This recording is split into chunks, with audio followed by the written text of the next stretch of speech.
잠언 1장 20절부터 33절 말씀을 같이 받았습니다. 지혜자의 소리에 주목하라. 지혜자의 소리에 주목하라. 이와 같은 제목으로 하나님 말씀을 같이 나누도록 하겠습니다.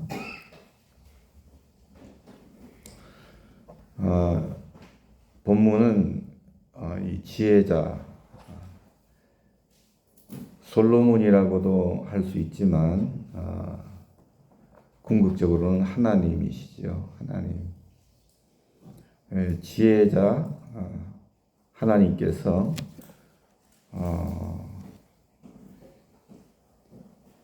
솔로몬이 아들들이라고 불렀던 이스라엘 백성들, 오늘 본문에 보면은 그들을 어리석은 자, 거만한 자, 미련한 자들이라고 그랬어요. 그들을 간곡하게 애절하게 부르시는 말씀이에요. 이게 이제 20절부터 21절까지입니다. 그리고 그들의 잘못을 책망하고 회개하라고 촉구하고, 그리고 그렇게 회개할 때에 주어진 약속이 있어요. 그게 22절부터 23절까지입니다. 그러나 회개하지 않을 때에는 경고하셨어요. 그리고 심판을 말씀하신 것이 24절부터 32절이고, 마지막으로 순종하는 자들이 받을 축복이 있다. 33절의 내용입니다. 본문은 그런 내용으로 구성이 되어 있는데, 저는 이런 내용으로 구성된 설교가 가장 고상한 설교가 아닐까. 가장 고상한 설교 중에 하나가 바로 이러한 내용으로 되어져 있는 설교가 아닐까. 이런 깨달음을 말씀 가운데 묵상하면서 얻었어요. 다시 말하면 진정한 설교, 정말 참된 설교는 어떤 설교인가? 그 설교 가운데 성도들을 향한 격려가 있고 그들에게 소망을 불어넣어주는 내용이 있을 뿐 아니라, 그 말씀 가운데 교회가 잘못된 부분들은 무엇이 잘못되었는가 반드시 지적하고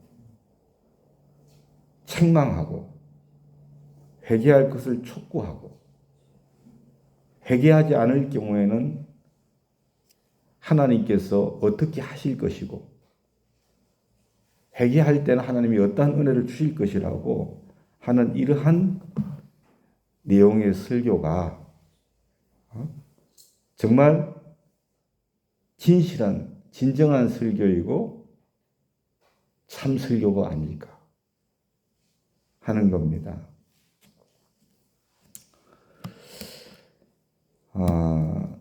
하나님께서 아시아의 7교회 요한계시록 보면은 말씀을 7교회 주셨는데, 그냥 에베소 교회 한 곳만 제가 말씀을 예로 드려도 될 것 같아서,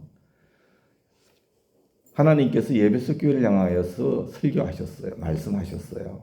근데 그 설교의 내용을 보면 우리가 이 사실을 잘 알 수가 있어요. 요한계시록 2장 1절로 7절 말씀에 보니까 에베소 교회의 주의 종에게 편지한다 그랬어요. 사자에게 편지한다. 그렇게 말씀하시면서 2절에 내가 내 행위와 수고와 내 인내를 알고 또 악한 자들을 용납하지 아니한 것과 자칭 사도라 하되 아닌 자들을 시험하여 그의 거짓된 것을 내가 드러낸 것과 또 내가 참고 내 이름을 위하여 견디고 게으르지 아니한 것을 내가 안다 그랬어요. 에베소 교회에 칭찬해 주셨어요. 말씀 가운데 여러분 격려와 칭찬이 있어야 되겠죠. 그렇죠? 예.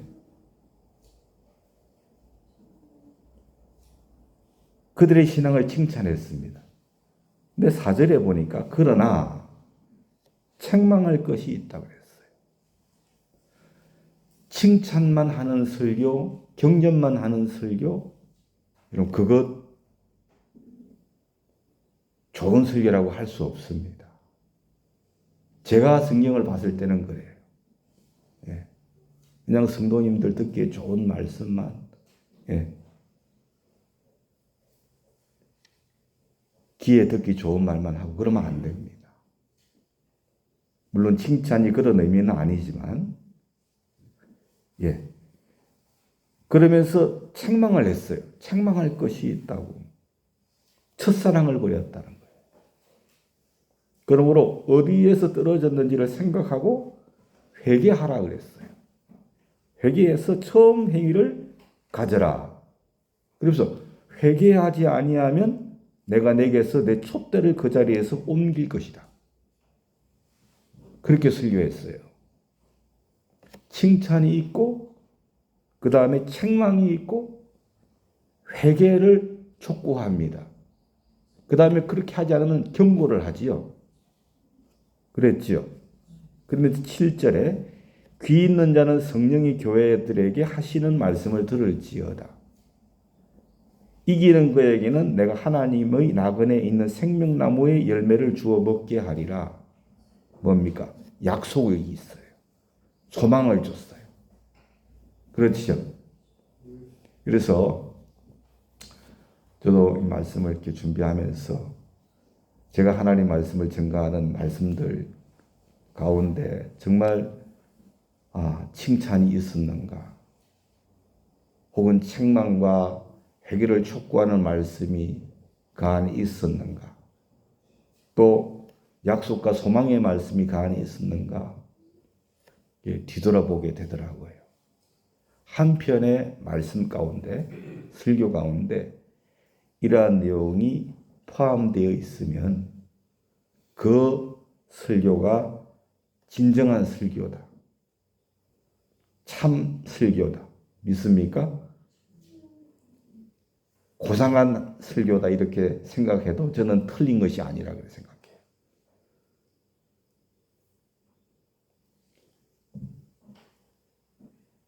칭찬만 하는 거 문제입니다. 칭찬 잘하는 건 하나도 말 안 하고 책망만 하는 것도 문제예요. 그렇죠. 예배에 와가지고 상처만 받고 간다고 그럴 수도 있어요. 늘 책망만 해버리면. 그렇지 않습니까? 소망의 메시지가 없어요. 그러면 어떻게 새 힘을 얻어서 갈 수 있겠어요? 안타까운 얘기를 최근에 드렸는데 제가 알고 있는 교회, 서울에 있는 교회인데 그래도 참 아름답게 성장하는 교회로 제가 알고 있었는데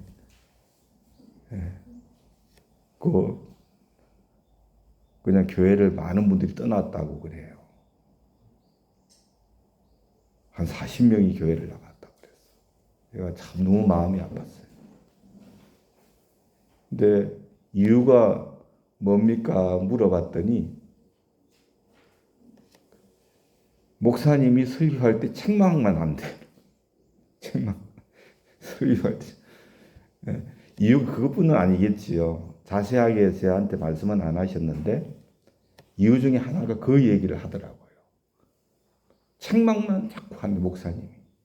그래서 그냥 그렇게 됐다고.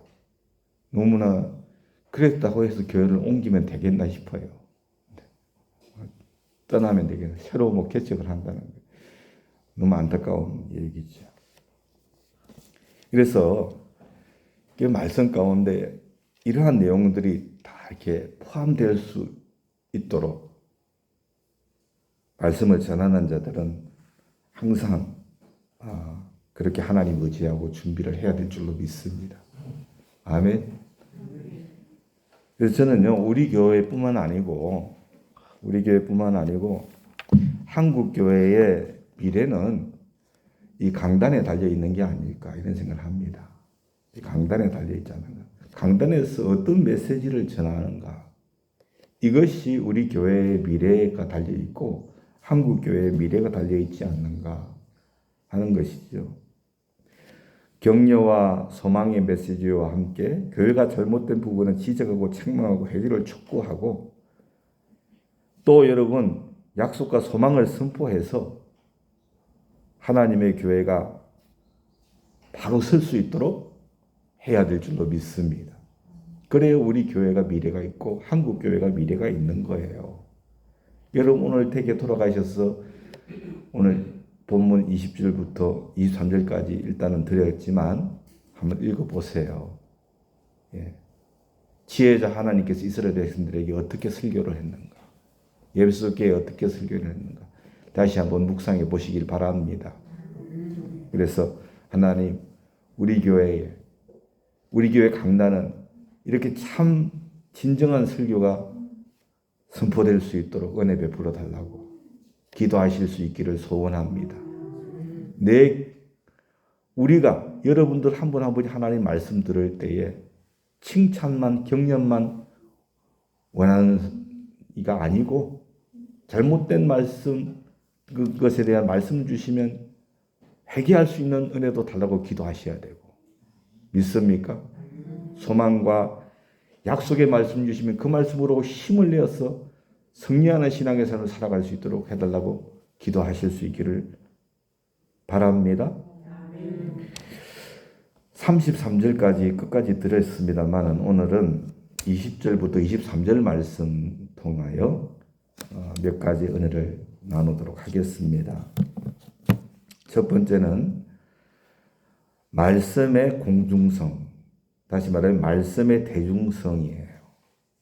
20절부터 21절에 지혜자가 길거리에서 부르며 광장에서 소리를 높이며 시끄러운 길목에서 소리를 지르며 성문 어귀와 성중에서 그 소리를 발하여 이르되 아멘. 이 말씀은 여러분 지혜자가 설교할 때에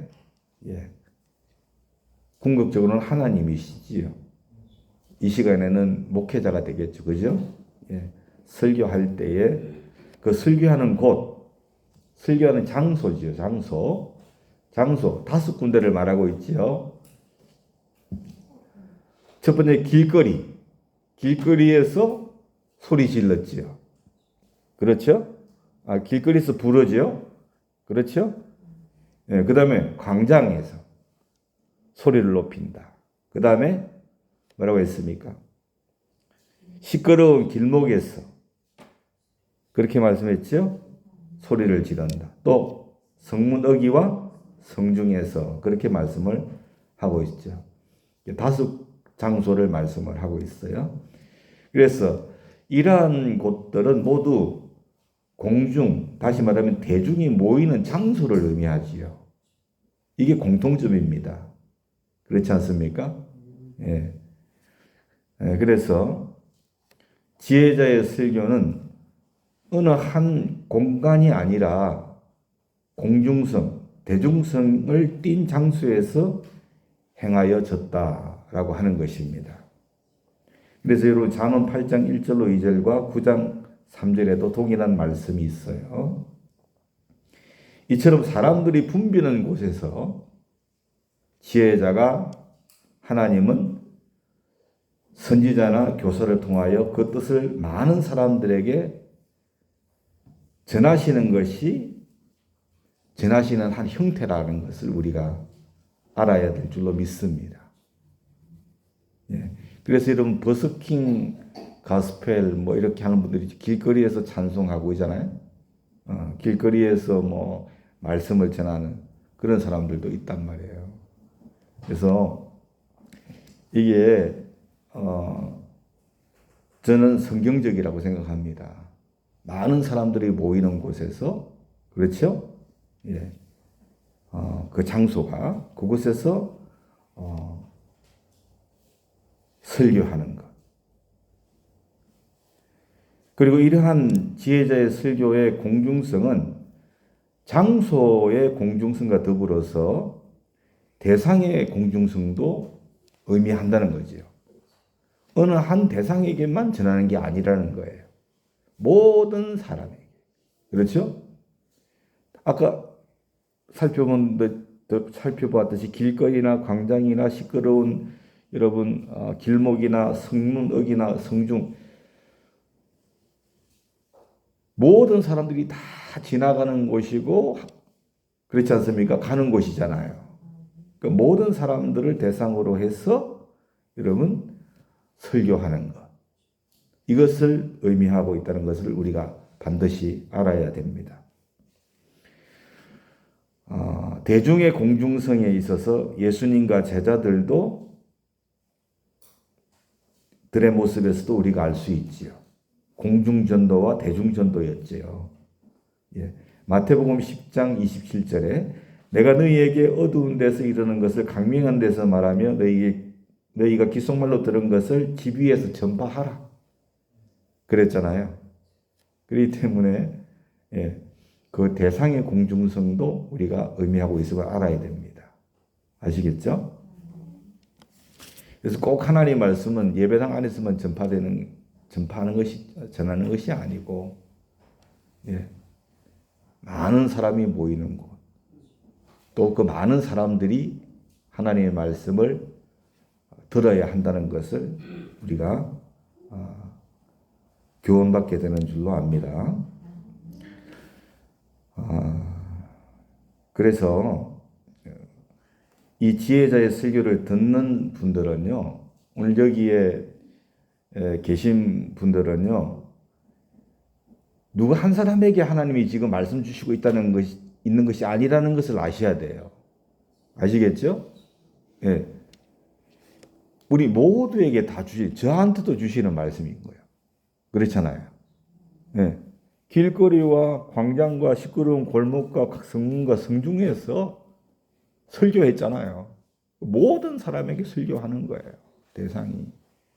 그러니까 그렇게 우리가 이 하나님의 말씀을 받고 나에게 주시는 말씀이니까 그 말씀에 우리가 귀를 기울여야 돼요.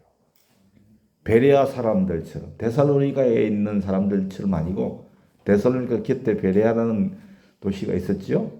그 사람들처럼 사도행전 17장 11절에 베레아에 있는 사람들은 데살로니가에 있는 사람들보다 더욱 너그러워서 간절한 마음으로 말씀을 받고 이것이 그러한 건 날마다 성경을 상고했다 그랬잖아요.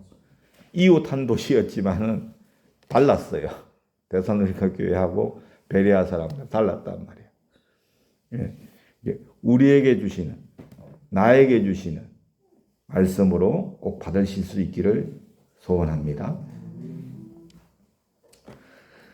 두 번째는 하나님이 어떤 자를 부르시는가 하는 거예요. 어떤 자를 부르시는가.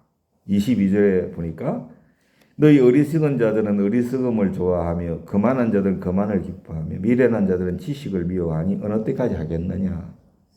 이렇게 말씀하셨죠. 이 말씀은 지혜자가 초대하는 대상이 누군가 하는 거예요. 어리석은 자예요. 거만한 자예요. 미련한 자예요. 이들을 향하여 설교하는 거예요.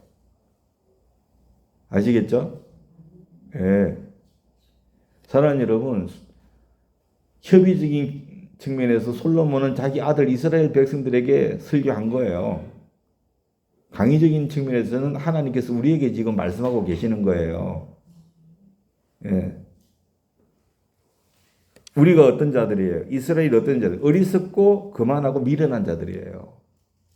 그들을 초대하시는 거예요. 그리고 그 초대에 응하는 자들에게 약속을 해주셨어요. 어떤 약속? 하나님의 영이 부어지리라. 그렇죠? 이게 22절 말씀이에요. 첫 번째로 지혜자가 초대한 대상이 누구예요? 어리석은 자들이에요. 어리석은 자예요. 어리석은 자. 어리석은 자는 생각이나 사려가 부족해서 악에게 미혹되기 쉬운 사람이 어리석은 사람이에요. 예를 들어서 흙이 있으면 백이 있음을 알아야 되는데 눈에 보이는 흙만 있다 그러고 안 보이니까 백은 없다고 하는 사람 어리석은 사람입니다. 생각이 깊지가 못해요. 사례가 깊지를 못해요. 그 보이는 것만 전부인 줄 알아. 어리석은 사람. 누가복음 12장 16절 이하의 말씀을 보면 예수님께서 말씀하신 게 뭐냐면 한 부자의 얘기를 하셨어요. 그는 보이는 세상이 전부라고 생각했어요. 물질의 가치를 최고로 여기고서 물질만 있으면 영혼까지도 평안을 얻을 수 있다고 생각했던 사람이에요. 그래서 사업을 했는데 너무 잘 됐어. 사업이 너무 잘 돼. 성공을 한 거예요, 사업이. 성공을 해가지고 큰 부자가 됐습니다. 그런데 그런 거를 향해서 예수님께서 누가복음 12장 20절 말씀에 뭐라 했습니까? 하나님은 이르시되 어리석은 자요. 어리석은 자요. 오늘 지혜자가 누구를 불렀습니까? 어리석은 자를 불렀어요. 그렇죠? 어리석은 자가 어떤 자입니까? 바로 누가복음 12장에 나오는 이 자가 어리석은 자예요. 교회 안에 여러분 어리석은 자도 있어요. 교회 밖은 말할 것도 없어요. 어리석은 자도 있다니까요. 네? 가치를 돈에 주는 사람들이 있다니까요. 가치를 돈만 있으면 다 만족스럽고 다 잘 될 것 같아. 그래서 여러분 두 주인의 얘기를 지난주 드렸잖아요. 양다리 걸쳐가지고 말이죠. 어리석은 사람입니다. 그러면서 뭐라 했습니까? 오늘 밤에 내 영혼을 도로 찾으리니 그러면 내 준비한 것이 누구의 것이 되겠느냐. 그리 말씀하셨잖아요. 그렇죠? 네? 그렇게 세상이 전부인 줄 알아. 그런데 여러분 하나님의 날이 있는 거예요. 지혜로운 자 되기를 주의 이름으로 축원합니다. 이 세상에 있으면 저 세상이 있는 거지.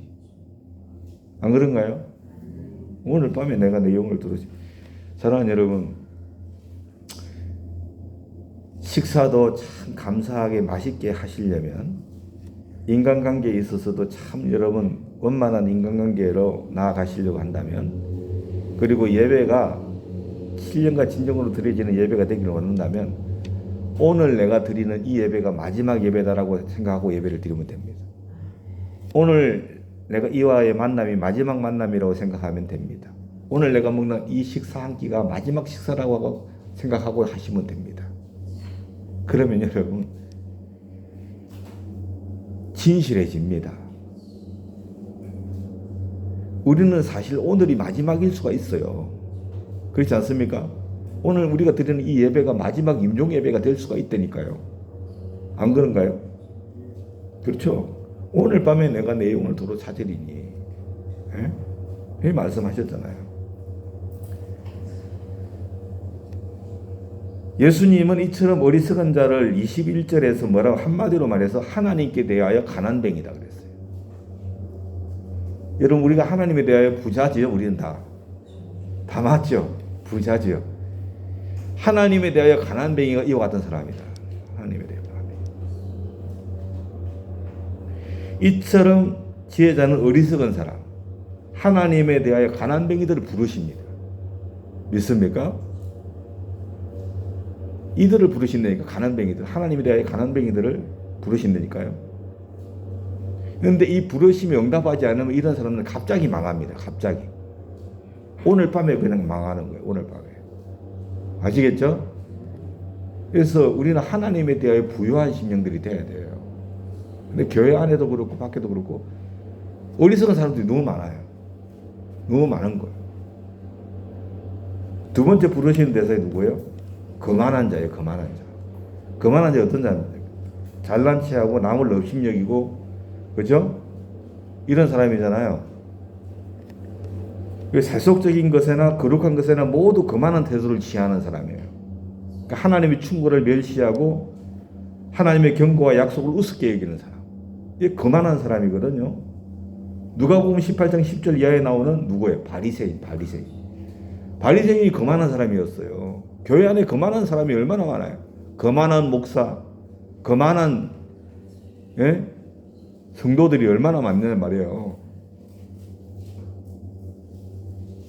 잘난 체하고 남 없인 여기고 금방 들고 그 많은 자들이 많다니까요. 우리 교회는 없지만은 우리 교회는 없어요.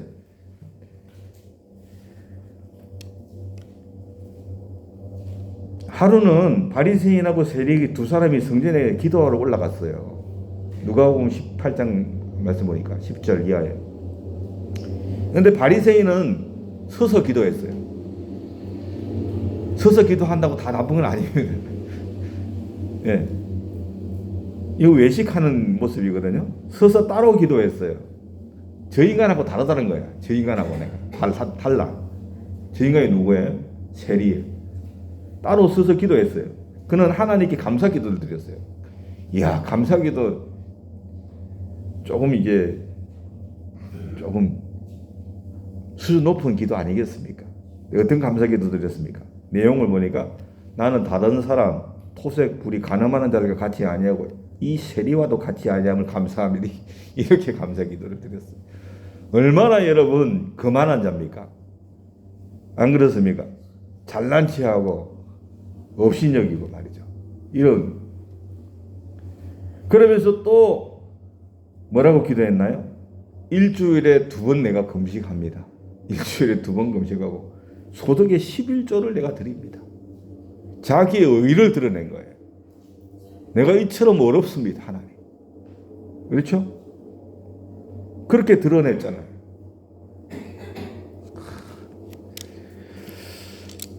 정말 저도 이제 목회자이지만은 제가 지금 철이 조금씩 들고 있거든요. 목회자가 철이 조금씩 이제 들고 있는데 정말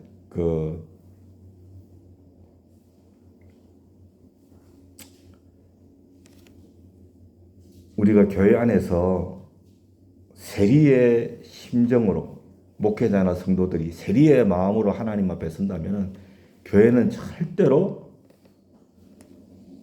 저는 나뉘지 않을 거라고 생각합니다. 연합하게 될 거라고 생각합니다. 왜 교회가 나뉘고 여러분 하나가 못 됩니까? 다 자기가 잘나서 그렇거든요. 목사는 목사가 잘나서 그런 거예요. 성도들은 성도들이 잘났어요. 그러다 보니까 서로가 잘났다고 생각하니까 이거 안 되는 거예요. 나는 저 인간하고 다르다는 거예요. 그러니까 어떻게 하나가 되겠어요? 저는 앞으로 뭐 그런 일이 없겠지만 만약에 저를 아주 그냥 우리 교회 성도님들 중에 우리 목사는 목사도 아니야 이렇게 만약에 이 얘기를 하고 떠난 분이 계시다 하면 혹시 떠난다 그러시면은 저는 그래서 교회만 떠난 게 아니라 하나님을 떠나버렸다고 한다면 저는 진짜 솔직하게 그렇게 할 거예요. 내가 진짜 그분 앞에 가서 무릎을 꿇고 용서를 구하더라도 그분이 하나님 앞으로 돌아오셔야 돼요. 그렇지 않습니까? 내가 무언가 잘못한 것이 있다면은 용서를 구해야죠.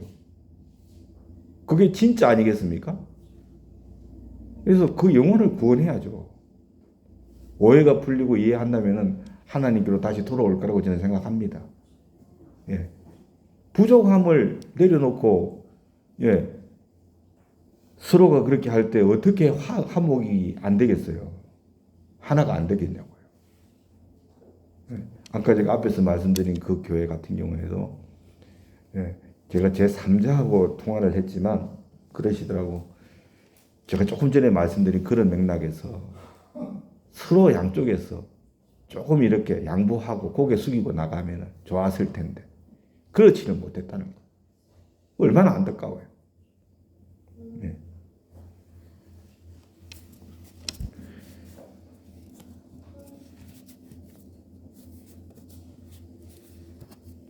14절에 보니까 누가복음 18장 14절에 보니까 예수님은 그 많은 바리새인에 대해서 이렇게 말합니다. 바리새인이 아니고 이 사람 세리가 의롭다함을 받고 그 집으로 내려갔느니라.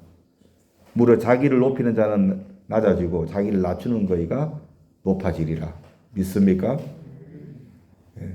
우리는 교회 안에서 서로를 낮출 수 있기를 원합니다. 할렐루야. 서로가 서로를 낮춰야 돼요. 그럴 때 하나님이 높여주시는 거예요. 아멘. 서로가 서로를. 그러니까 저는 우리 전사님 최고 이렇게 하는 거예요. 유근사님 최고, 우리 백지사님 최고, 그죠? 장로님 또 삐지면 안 되니까 우리 장로님 최고 이렇게 하는 거예요. 우리 성도님도 최고야 무조건. 나는 꼴찌고. 이렇게 될 때 하나님께서 여러분들 저를 높이시는 그 역사 있을 줄로 믿습니다. 있는 거예요. 이런 거만한 자를 위해서 예비된 게 뭐냐면은 심판입니다. 심판. 잠언 19장 9절에 심판은 거만한 자들을 위하여 예비되었다고 했어요. 그렇죠? 이렇게 여러분 잘난 체하고 남 없인 여기고 이런 자기 의를 드러내고 이런 사람들은 결국은 하나님 심판을 받아요. 그렇게 말씀하셨어요. 그런데 하나님께서는 지혜자를 통하여 이런 거만한 자들을 부르신다니까요. 아멘. 부르셔. 어리석은 자도 부르시고 거만한 자도 부르시는 거예요. 세 번째 어떤 자를 부르요? 미련한 자를 부르요. 미련한 자. 미련한 자는 어떤 사람이에요? 고집이 세요. 제가 봤을 때 고집 세고 완고한 사람이에요.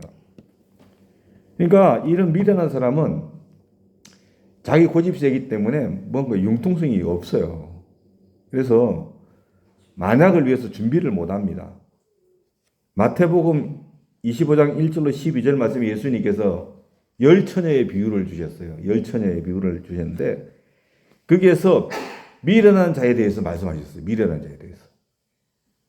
열처녀가 있었는데 신랑을 맞으려고 나갔어요. 그런데 그 중에 5은 미련하고 5은 슬기로웠대요.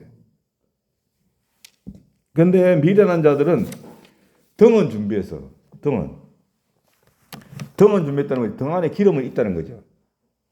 등이든 기름이든 등은 준비를 했는데 여분의 기름은 준비를 못했어요. 그래서 슬기 있는 사람들은 등도 준비했어요. 등 안에 기름도 있고 기름 든 등을 준비했는데 여분의 기름도 준비를 한 거예요. 근데 신랑이 드디어 왔다 그랬어요. 신랑이 드디어 와서 다 졸았어요. 잠이 오니까 잤어요. 밤중이 됐어. 아마 새벽이 된 것 같아요. 그런데 그때 소리가 들려요. 보라, 신랑이 왔다. 마저로 나오라. 이런 소리가 들린 거예요. 그래서 처녀들이 다 일어나가지고 등을 준비하러 가려는데 미련한 자들이 보니까 기름이 다 떨어졌는데 등에 불이 꺼져가는 거예요. 그래서 설기 있는 사람들한테 신부들한테 말했어요. 우리의 등불이 꺼져가니까 기름을 좀 나누어 달라고. 설기 있는 자들 뭐랬습니까? 우리와 너희 쓰기에 다 부족하니까 차라리 가서 파는 자들에게 사가지고 와서 쓰라 그랬어요. 근데 살아간 사이에 누가 왔습니까? 신랑이 왔네. 살아간 사이에 신랑이 와버렸어. 신랑은 예수님이에요. 그렇죠? 여분의 기름을 준비한 자들만 신랑이 왔을 때 혼인잔치에 들어가서 문이 그냥 닫혀버렸어. 문이. 우리 백집사님이 들어오시니 바로 문을 탁 닫아보시고 교회 문을 닫아보시고 문이 닫혀버렸어. 김민수 선생님 어떻게 들어오셨네. 문이 닫혔어. 5처녀가 딱 설교는 5처녀가 신랑을 맞고 나니 문이 그냥 닫혀버렸어. 혼인잔치 문이 닫혀버렸어요. 그래서 막 기름 사가지고 왔는데 처녀들이 와서 주여 주여 우리에게 열어주십시오 소리를 쳤어요. 근데 뭐라고 했습니까? 이런 말씀이 들렸어요. 진실로 너희에게 이르노니 내가 너희를 알지 못하노라. 이 답이 들려온 거예요. 예수님께서 이 비유를 마치시면서 뭐라 했습니까? 그런 데 깨어 있으라. 너희는 그날과 그때를 알지 못하라. 그러니까 여러분 교회는 다녀도 늘 잠만 자는 사람이 있어요. 깨어있지를 못하는 거예요. 한번 구원을 바꿔서 그걸로 만족하고 사는 사람들이 있단 말이에요. 늘 깨어 기도해야 됩니다. 그게 미련한 사람들이에요. 그렇죠? 결국은 어떻게 됩니까? 그래서 깨어있으라 그날과 그때는 알지 못하니 무슨 말이에요? 그렇게 어리석은 자리에서 슬기로운 자리로 옮겨가라는 것인데 그렇지 못할 때는 미련한 자들이 결국은 뭐예요? 천국 잔치에 못 들어가는 거예요. 못 들어간다는 거예요.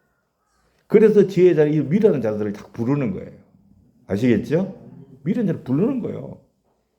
어리석은 사람, 거만한 사람, 미련한 사람들, 이들을 부르는 거 어디서? 광장에서, 거리에서, 그렇죠? 성문어기에서 부르는 거요. 이런 자들 불러요. 왜? 심판받게 되니까. 왜? 천국 잔치에 못 들어가게 되니까. 부르는 거죠. 예. 갑자기 멸망당할 수 있으니까. 부르는 거라니까요. 그래서 여러분, 저는 이 말씀을 준비하면서요, 이런 생각이 하나님께 이 말씀 가운데 정말 하나님, 제가 어리석은 사람은 아닙니까? 제가 정말 거만한 사람은 아닙니까? 제가 정말 미련한 사람은 아닙니까? 이렇게 질문을 하게 되더라고요. 여러분, 우리가 오늘 이 말씀 속에서 그런 질문 우리 스스로에게 해야 될 줄로 믿습니다. 내가 이 어리석은 사람은 아닌가? 내가 이렇게 거만한 사람은 아닌가? 내가 이렇게 미련한 사람은 아닌가? 우리가 스스로를 살펴봐야 될 줄로 믿습니다. 그러니까 여러분, 정말 저한테도 어리석음이 있어요. 저한테도 거만함이 있고요. 저한테도 미련함이 있어요. 여러 뭐 이런 이유 저런 이유 때문에요. 그런 저의 모습이 보이더라니까요. 네? 사랑하는 여러분, 그런 자리에 있을 때 지혜자의 말씀 뭡니까? 어느 때까지 하겠느냐? 믿습니까? 어느 때까지 그 자리에 있겠느냐? 자신을 부르시는, 나를 부르시는 주님의 소리를 들어야 됩니다. 아멘. 어느 때까지 그 어리석은 자리에 있을래? 그렇게 거만하고 그렇게 미련한 자리에 어느 때까지 있을래? 어느 때까지 하겠느냐? 이 주님의 이 부르심을 들어야 되는 거예요. 그래? 그럼 오늘 마지막으로 세 번째는 뭐냐면 회개하여 성령 받고 지혜의 말씀을 깨닫는 자가 되라는 거예요. 23절입니다. 내가 나의 영을 너희에게 부어주며 내 말을 너희에게 보이리라. 이렇게 말씀하셨어요. 본절에서는 지혜자가 말한 이 부르심의 참된 의미가 뭔가를 말씀하고 있는 거예요. 그리고 그 부르심에 응답할 때에 약속해 주신 말씀이에요. 먼저 부르심의 의미는 뭡니까? 회개하는 거예요. 주님의 부르심은요, 회개하라는 거예요.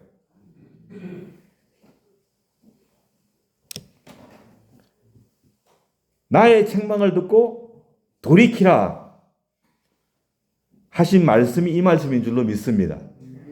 예, 나의 책망을 듣고 돌이키라. 이거 회개하라는 거잖아요. 예? 그리하면 나의 영을 너희에게 부어주며 내 말을 너희에게 보이리라. 믿습니까? 예. 부르시면 회개하라는 거예요. 책망 가운데 회개하라는 거예요.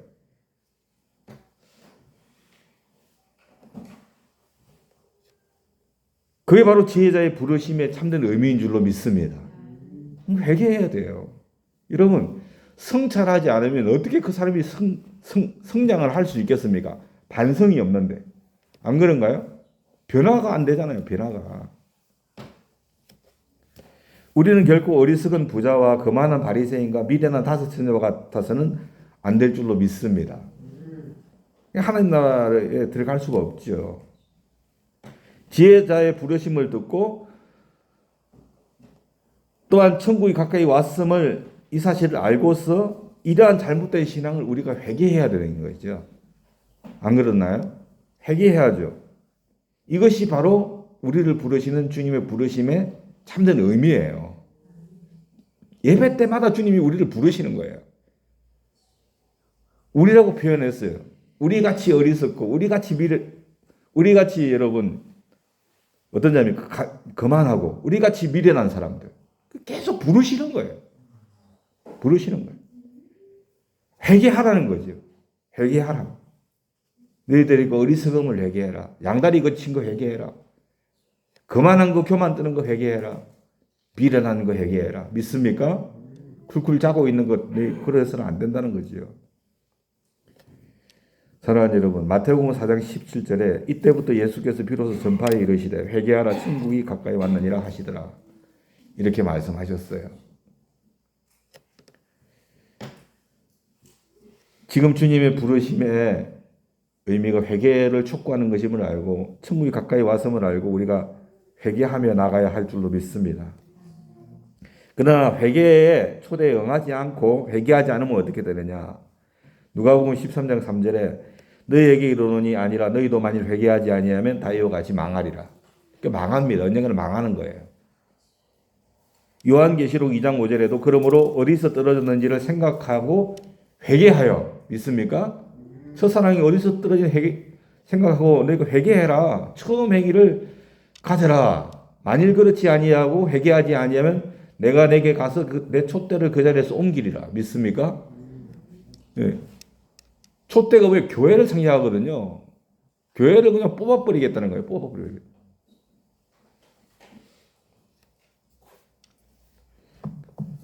사랑하는 여러분, 부르심은 회개를 촉구하는 것이다.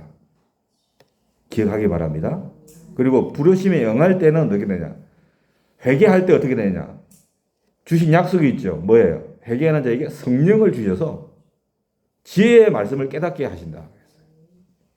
23절에 내가 나의 영을 너희에게 부어주며 내 말을 너희에게 보이리라. 여러분, 그릇에 음식을 담을 때는 깨끗한 그릇에 음식을 담지요. 설거지도 안 하고 막 지저분한 그릇에 음식 담는 사람은 아무도 없을 거예요. 아무도 없을 거예요. 회개하면 우리는 깨끗한 그릇이 되는 거예요. 그때 성령이 부어집니다. 성령이 담길 수가 있어요. 거룩한 영, 하나님의 영이. 믿으시죠? 네. 사랑하는 여러분, 이 말씀은 회개의 유익이라고도 말씀을 드릴 수 있을 것 같아요. 회개의 유익은 성령을 선물로 받아서 지혜의 말씀을 깨닫게 되는 거예요. 그런데 여러분, 오늘 성경 본문에 보니까 나의 영을 너희에게 부어주겠다 그래요. 부어준다고 그랬어요. 히브리 말로는 히비야라는 말인데 붓다라는 거죠. 용솟음 쳐 나온다 이런 뜻이더라고요. 그러니까 하나님의 성령이 샘물이나 온천에서 뿜어져 나오는 물처럼 풍부하게 힘차게 나오게 부어질 것이다. 이런 비유적인 표현인 걸로 나오시더라고요. 회개할 때 하나님의 성령이 구하는 자에게 부어질 줄로 믿습니다. 부어지는 거예요. 요엘 선지자는 이것에 대해서 요엘 2장 28절 29절에 그 후에 내가 내 영을 만민에게 부어주리니 너희 자녀들의 장래일을 말하고 너희 늙은이들은 꿈을 꾸고 너희 젊은이들은 이상을 보고 그때 내가 또 내 영을 남녀가 여종에게 부어줄 것이다. 그렇게 말씀하셨어요. 하나님의 약속의 말씀 성령입니다. 성령을 부어주시겠다는 거예요. 어떤 자에게? 회개하는 자에게. 믿습니까? 회개하는 자에게 성령을. 가장 좋은 선물이 뭐예요? 성령이라 하거든요. 구하는 자에게 성령을 선물로 주시지 않겠느냐고. 그렇게 말씀하셨잖아요. 그래서 오늘 이 23절 말씀을 볼 때 우리가 사도행전 2장 38절 39절 사도 베드로의 설교가 생각이 나잖아요. 베드로가 뭐랬습니까? 너희가 회개하여 예수 이름으로 침례를 받고 제사함을 받아라. 그러면 성령의 선물을 받으리. 성령은 그 맥이 정확한 줄로 믿습니다. 뭐 어긋나는 게 없는 거예요. 회개하면 성령을 받는 거예요. 성령을 선물로 하나님 주신다니까요. 네? 이와 같은 놀라운 역사가 사도행전 2장에 일어났죠. 그렇죠. 사도행전 2장 읽어보세요. 성령이 부어졌잖아요. 초대교회가 시작이 됐어요. 이와 같은 역사가 오늘날에도 일어나고 있는 줄로 믿습니다. 회개한 자들에게 하나님 성령 구하며 성령을 부어주시는 거예요. 그래서 여러분, 어리석고 거만하고 미련한 죄를 회개하고 성령으로 충만함 받기를 원합니다. 성령이 내 안에 계셔야만 우리가 하나님의 자녀예요. 로마서 8장 16절에 성령이 친히 우리 영으로도 우리가 하나님의 자녀인 것을 증거하죠. 그게 말씀하셨잖아요. 우리가 교회 안에 있다고 다 성령 충만한 게 아니에요. 우리가 정말로 어리석고 거만하고 미련한 것들을 회개하고 나아갈 때 우리가 성령 충만한 자리로 하나님께서 우리를 인도하실 줄로 믿습니다. 그 인도가 되는 거예요. 사도행전 2장의 마가 다락방에서 120명의 무리가 예수님이 약속하신 성령을 기다리며 기도한 가운데 성령의 충만을 받았듯이 오늘 우리도 그와 같은 놀라운 은혜를 사모하고 여러분 성령을 구하십시다. 할렐루야. 하나님 나에게 빈들의 마른 불같이 시들은 나의 영혼에 성령을 부어소서. 할렐루야. 그래서 여러분 갑자기 멸망당하는 거 면해야 되잖아요. 하나님께 어렵다 안 받고 돌아가야 되잖아요. 그렇잖아요. 예. 문이 닫혀버리면 안 되잖아요. 주님 오실 때 기쁨으로 맞아야 되잖아요. 그렇잖아요. 그리고 이 성령이 우리 안에 거하실 때 성령께서 우리에게 말씀을 깨닫게 하시는 역사가 있다는 거예요. 말씀을 깨닫게 되는 역사가 있다. 우리가 하나님의 성령의 은혜가 아니면 어떻게 말씀을 깨닫겠어요? 예. 어떤 목사님들은 주석이 있어도 주석 먼저 보지 말고 성경 말씀 먼저 보고 기도해서 깨달았고 나서 그 다음에 주석 보라는 말씀하는 목사님들도 계신데 다 그 말씀이 이제 틀렸다고 말씀드리기도 그렇지만은 다 저는 100% 맞은 것도 아닌 것 같아요. 왜냐하면 이미 주석들은 그 성령의 감동을 성령의 그 감동하심을 깨달음을 받은 분들이 그 주석을 쓰신 거잖아요. 그렇죠? 이 때문에 충분히 그것은 처음부터 활용도 할 수 있지 않겠냐는 생각은 제 생각이에요. 그러면서 또 기도하면서 더 큰 은혜를 구할 수도 있겠죠. 어쨌든 하나님께서 그런 성령의 능력으로 우리에게 말씀을 깨닫게 하시는 역사가 있다는 것이죠. 요한복음 14장 26절에 보혜사 곧 아버지께서 내 이름으로 보내실 성령 그가 너희에게 모든 것을 가르치신다. 내가 너희에게 말한 모든 것을 생각나게 하리라. 이것이 바로 성령의 사역인 줄로 믿습니다. 그러니까 저도 마찬가지지만 여러분들이 성령 말씀을 읽을 때 깨달음을 달라고 성령의 도우심을 구해야 돼요. 하나님 이 말씀의 의미를 깨닫게 해주시옵소서. 깨닫고 그렇게 사모하고 성령의 도우심을 구할 때 하나님께서 깨닫게 하시는 역사가 있을 줄로 믿습니다. 네. 정말. 네. 저 우리 교회 어떤 분이 과거에 그러시다고 뭐하고 있어요? 성경을 읽고 있다고 성경을 읽는데 성경을 읽고 나서 하나님께서 깨닫게 주신 말씀을 얘기해 주시는데 참 은혜가 되더라고요. 그 말씀이. 야, 그렇게 이 깨달음을 주셨구나. 이런 깨달음을. 성령께서 그렇게 역사하시는 거죠. 제 솔직한 시면은 저 말고 설교 좀 하면 좋겠습니다. 싶을 정도로. 깨달은 사람들이 설교를 해야 되죠. 말씀을 선포해. 그래서 우리 성령님께서 성령께서 우리로 하여금 말씀을 깨닫게 하셔서 자연 없고 풍성한 하나님의 은혜를 더욱 풍성히 누릴 수 있는 저와 여러분들이 다 되실 수 있기를 예수님의 이름으로 축원합니다. 사랑하는 여러분, 지혜자는 늘 우리를 부릅니다. 하나님은 늘 우리를 부르세요. 우리가 어떤 자입니까? 어리석고 거만하고 미련한 자들입니다. 그렇죠? 부르심의 의미가 뭡니까? 회개하라는 겁니다. 회개하는, 촉구하는 것입니다. 그래서 우리가 성령의 충만함을 예배 때마다 받기를 원합니다. 할렐루야. 그래서 말씀을 깨닫는 역사 있기를 예수님의 이름으로 축원합니다.